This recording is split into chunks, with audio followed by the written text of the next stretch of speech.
আমরা যেটা চাই সেটা আমরা কোনোদিনই পাই না। আর যেটা আমরা পাই হয়তো আমরা সেটা কোনোদিনও চাইই না। তো চা পাওয়া নিয়েই আমাদের জীবন। হাই ফ্রেন্ড, কেমন আছো তোমরা সবাই? আমার একটি ছোট্ট নতুন ব্লগে তোমাদের অনেক অনেক ওয়েলকাম। রাধে রাধে সবাইকে। আমি অনেক দিন হয়ে গেল কলকাতায় এসেছি, বেশ কিছুদিন হয়ে গেল। তো সেভাবে তোমাদের সাথে ভিডিও শেয়ার করা হয়নি, কারণ এখানে নেটওয়ার্ক অনেকটা প্রবলেম হয়, তার জন্য বড় ভিডিও একদমই ছাড়া যায় না। তো আজকে ভাবলাম একটা ভিডিও তোমাদের সাথে শেয়ার করি। তো সকালে উঠে বাড়ির কাজটা সেরে নিয়ে সবার আগে চলে এসেছিলাম কিচেনে চা বানাতে। আমি সকালে চা এখানে খাই না, কারণ প্রচণ্ড গরম, তো তার জন্য লেবুর শরবত খাই। আর বাড়ির সবাই আমাদের চা খেতে পছন্দ করে, তো বাকিরা সবাই চা খায়। আর দেখো, আমার না কিচেন থেকেই বাইরের দৃশ্যটা দেখতে ভীষণ ভালো লাগে সকালবেলা। আর আমাদের এখানে না আজকাল প্রায় প্রত্যেক দিনই বৃষ্টি হচ্ছে। আর আজকে বৃষ্টি হচ্ছিল না সকাল থেকে, আজকের ওয়েদারটা খুবই ভালো ছিল। আর আজকে আমি চা খাচ্ছিলাম, কারণ কি আজকে আমরা এক জায়গায় যাব, একটা মন্দিরে পুজো দিতে। তার জন্যই ভাবলাম চা বিস্কুট খেয়ে নিই, আর কিছু খাবো না। তো চা বিস্কুটটা খেলে তবু একটু পেটটা লাগবে, আর শরবত খেলে হয়তো খিদে পেয়ে যেতে পারে, তার জন্যই আজকে চা বিস্কুট খাচ্ছিলাম। তো চা বিস্কুটটা তাড়াতাড়ি করে খেয়ে নিলাম বাড়ির সবাইকে দেবার পরে। তারপরে স্নান করে একদম রেডি হয়ে গেলাম। তো রেডি হয়ে গেছি আর পরে নিয়েছি দেখো একটা হালকা ব্লু কালারের শাড়ি। তো আমাকে কেমন লাগছে শাড়ি পরে তোমরা সবাই জানিও। তারপরে বেরিয়ে পড়লাম, দেখো এখানে বেরিয়ে পড়েছি। তো গ্রামে যখনই কোথাও বাইরে যাই তখন না ভীষণ ভালো লাগে, নদী নালা আর এখানে রাস্তা, মানে সবই ভালো লাগে। আর আমি যেহেতু গ্রামের মেয়ে, আমার তো গ্রাম ভীষণ ভীষণ পছন্দ। এবার তোমরা বলবে গ্রাম পছন্দ, তাহলে ওখানে থাকো কেন? দেখো, সব তো আমরা এইমাত্র বললাম, যেটা আমরা চাই সেটা তো হয় না। তো আমার বিয়ে হয়েছে, আর ওখানে যেহেতু আমার হাজবেন্ড থাকে, তার জন্যই আমাকে থাকতে হয়। এমনিতে আমার গ্রাম কোনো অসুবিধা হয় না, খুব ভালো লাগে। অনেকের গ্রাম পছন্দ হয় না, কিন্তু আমার খুবই পছন্দ, আর আমার থাকতেও কোনো অসুবিধা হয় না। আর এই দেখো, বলতে বলতে এসে গেছি একটা নদীতে। আর এই নদীর ওপরে না একটা সাঁকো ছিল, অনেক লম্বা বড় সাঁকো। তো এই খুব ভালো লাগছিল সাঁকোর ওপর দিয়ে যেতে। আর নদীটার পাশে পাশে ছোট্ট ছোট নৌকো রাখা ছিল। আর এখন না যেহেতু আমাদের এখানে প্রচণ্ড বৃষ্টি হচ্ছে, তার জন্য সব নদীতে প্রায় জল এসে গেছে। আমাদের বাড়িও না নদীরই, নদীর একটু পাশেই। তো আমাদের নদীতেও জল এসে গেছে। তো আমি যদি কোনোদিনও আমাদের বাড়ির সামনে নদীটায় যাই, তাহলে তোমাদের দেখাবো। আর তোমরা কি এরকম ধরনের সাঁকোতে কেউ চড়েছো? তাহলে আমাকে কমেন্টে জানিও। আর যারা কোনোদিন চড়োনি তারাও জানাবে। ঠিক আছে, আমি তো অনেকবার এর আগে চড়েছি। তো দেখো, এসে গেছি ফাইনালি। ওই যে বলছিলাম মন্দিরে আসবো, তো মন্দিরে। তো তোমরা এই জায়গাটাকে কারা কারা চেনো আমাকে কমেন্টে জানিও তো। আমাদের বাড়ি থেকে এই জায়গাটা অনেকটা দূরে, 1.5 ঘন্টা বাইকে, কি তারও বেশি হবে হয়তো, আমার অতটা টাইমটা ধ্যান নেই। তবে 1.5 ঘন্টা তো অবশ্যই লেগেছিল আমাদের বাড়ি থেকে এই মন্দিরটায় যেতে। তো মন্দিরটায় গিয়েই সবার আগে আমরা নিয়ে নিলাম ফুল প্রসাদ, মায়ের জন্য সব কিছু জিনিস। আর এখানে দেখো, এখানে মালা বিক্রি হচ্ছিল, ছোট্ট ছোট্ট মালা, আর হচ্ছে প্রসাদ, ফুল টুল সব কিছু। তো আমরা একটা টগরি নিয়ে নিলাম পুজো দেওয়ার জন্য। ওই টগরির মধ্যেই ফুল প্রসাদ মালা সব কিছু ছিল। তো আলাদা আলাদা দামে তোমরা নিতে পারো। তো তারপরে নিয়ে চলে এলাম মায়ের মন্দিরে। আর তোমরা এই মাকে দেখে বলো তো কে কে এই মাকে চেনো। এই মা কিন্তু খুব জাগ্রত। আর আমরা তো আজকাল সবাই ফোন টোন দেখি, তো এটা কিন্তু এই মা খুব ফেমাসও।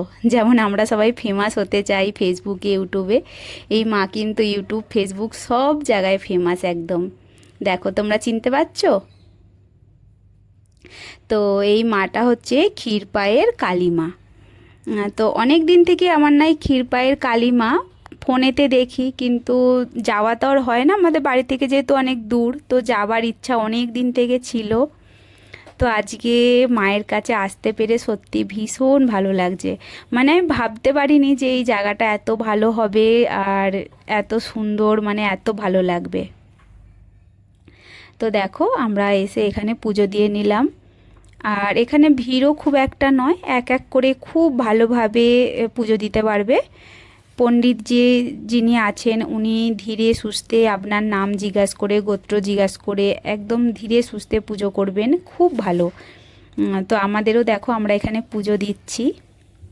আর সত্যি কথা বলতে আমরা এই মন্দিরটা না মানে জানতামও না আর আসাও হতো না। আমার ভাগনা মানে আমার ননদের ছেলে, ওই আমাদেরকে জোর করে বলে, মাইমা চলো তোমাদেরকে একটা না খুব ভালো মন্দিরে নিয়ে যাব, আর তোমাদের খুব ভালো লাগবে ওখানে গিয়ে। তো আমরা ওর কথা শুনে এখানে আসি, ওই আমাদের এখানে নিয়ে আসে। তো ভাগনা বাবু আমাদের সাথে এসেছে। তো সত্যি খুব ভালো লেগেছিল। আমরা সত্যি ভাবিনি যে এখানটা এত ভালো লাগবে। আর মায়ের মানে আমি তো খালি ওখানে বসে বসে মায়ের মুখটাই দেখছিলাম, এত ভালো লাগছিল।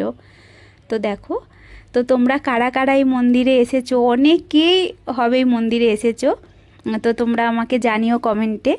আমার তো ভীষণ ভালো লেগেছে, তোমাদেরও কেমন লেগেছে তোমরাও জানিও। তো দেখো এখানে পুজো দিচ্ছি আমরা। তারপরে আমাদের পুজো দেওয়াটা কমপ্লিট হয়ে গেল। পুজো দেওয়ার পরে আমরা এখানে মন্দিরের সামনে একটুখানি বসেছিলাম। আর এখানে না যেমন অন্য মন্দিরে হয় ভিডিও করা কিংবা ফটো তোলা অ্যালাউ হয় না, কিন্তু এই মন্দিরে দেখলাম ভিডিও করা, ফটো করা সব কিছু অ্যালাউ আছে। তোমরা ভিডিও ফটো সবই করতে পারো। তো অনেকেই এখানে ভিডিও করছিল, ফটো তুলছিল।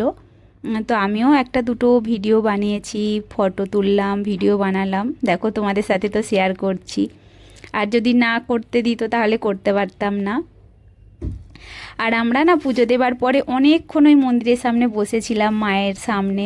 খুব ভালো লাগছিল মায়ের সামনে বসে বসে, সামনে মা আর আমরা বসে বসে দেখছিলাম, মানে অপূর্ব অপূর্ব লাগছিল।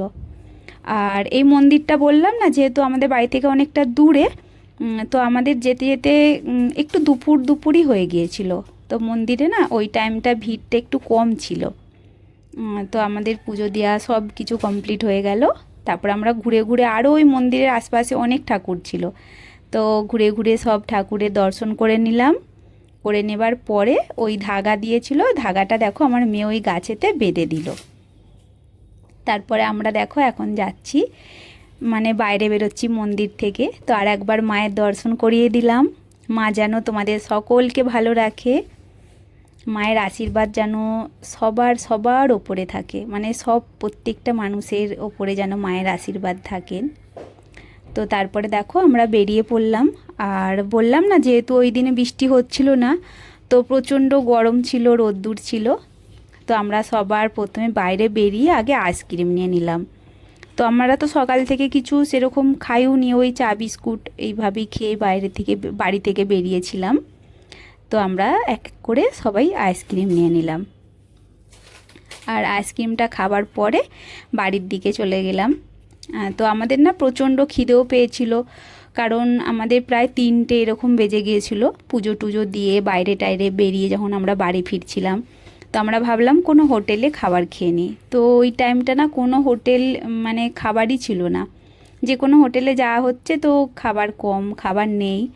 তো ফাইনালি একটা হোটেল পেয়েছিলাম আমরা, ওটা দাসপুরের আশপাশে হবে।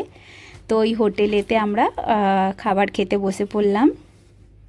এই হোটেলটা বলল কি হ্যাঁ খাবার আছে, আপনারা আসুন। তো এই হোটেলটা আমরা ফাইনালি বসে একটু, প্রথমে তো এমনি বসেছিলাম অর্ডার দেওয়ার পরে, খাবার আসছিল না, তো আমরা ভিডিও ফটো এইভাবেই তুলছিলাম। আর ওখানে দেখো আমার হাজবেন্ড আর আমার ভাগনা বাবু বসে আছে, আর এদিকে আমি আর আমার মেয়ে। তো আমার ছেলে আসেনি, ওর একটা বার্থডে বাড়ি ছিল সেই জন্য আসেনি।